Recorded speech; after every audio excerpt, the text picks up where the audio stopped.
What if I told you there's a legal substance completely allowed under water rules that can help you run faster, buffer fatigue, and give you a final push in that last 100 meters of any one of your races? Actually, just the 400 and up. And it's probably sitting in your kitchen cabinet right now.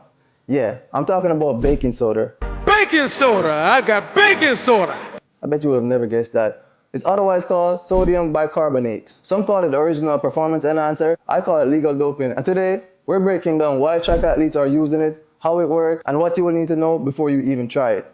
Please don't try it. Well, maybe.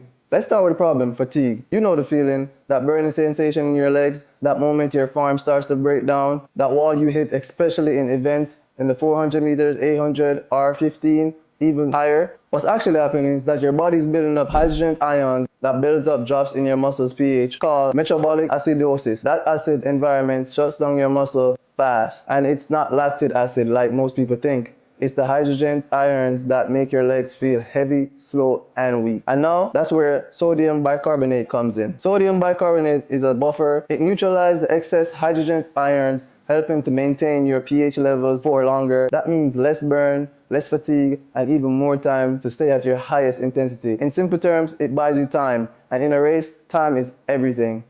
Well, obviously, right? Now, this isn't some fridge theory. There is solid science behind it. Multiple studies have shown that sodium bicarbonate can improve performances in events lasting between 1 and 7 minutes. We're talking about sprints, middle distance, rowing, swimming, and more. So it's not just track and field. Other sports can benefit from it too.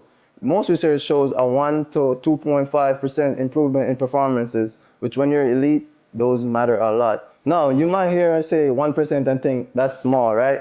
Let me put it this way. In the 400 meter final at the Olympics, that's the difference between first and fifth. In the 800 meter, that's the difference between a PR and missing the final altogether. And yes, even elite athletes are using it. I know a few who are. You won't always hear them talk about it, but sodium bicarb has been used quietly for years. British cyclists, world-class rowers, sprinters, swimmers, even some elite 800 guys. It's legal, it's accessible, and for athletes who figured it out, it's a cheat code legally. So how do you actually take it? The standard protocol is this: zero point 0.3 grams of sodium bicarbonate per kilogram of body weight. So if you weigh 70 kilogram or 150 pounds, that's about 21 grams of baking soda, about 4 to 5 teaspoons. You mix it into water or juice and drink it 60 to 90 minutes before your event. But hold on, it's not that easy because there's a catch. Too much sodium bicarb, too fast, and you're in trouble. We're talking about bloating, gas, nausea, and yeah, explosive diarrhea.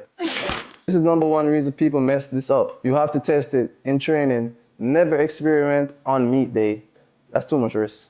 Okay, here are a few strategies that athletes can use to reduce the risk in using it. The split dosing theory.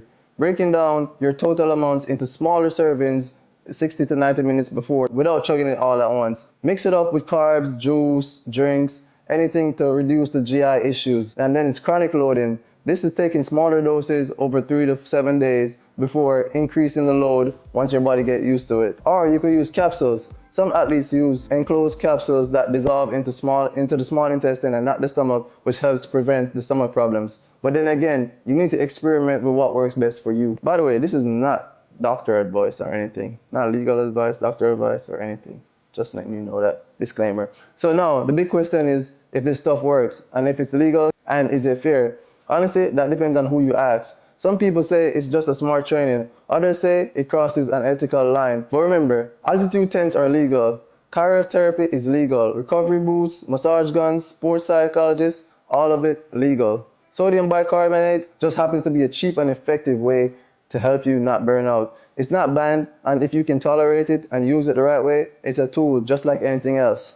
So, should you buy it? If you're a competitive athlete in the 400, 800, even 1500 or up, you should at least test it out during your workout. Track how it makes you feel, see if it makes a difference. Just don't pull up to the meet and start dry scooping this thing. It's gonna be crazy if you do that. This is a strategy, it's not a gimmick. And one more thing, this isn't going to turn you into a world beater overnight. You still have to train, you still have to recover, you still have to perform. But if you're chasing a personal best, trying to qualify, or looking for that one last percent better, legally, then this might just be it. If you ever used it or thinking about trying it, just drop a comment, a like, something. Let me know what you think about this. If you think it's legal, if you think people should be doing it, if you think it's safe, If you're thinking about doing it, what's some of the results that you've seen? Let me know and subscribe to the channel for more videos just like this.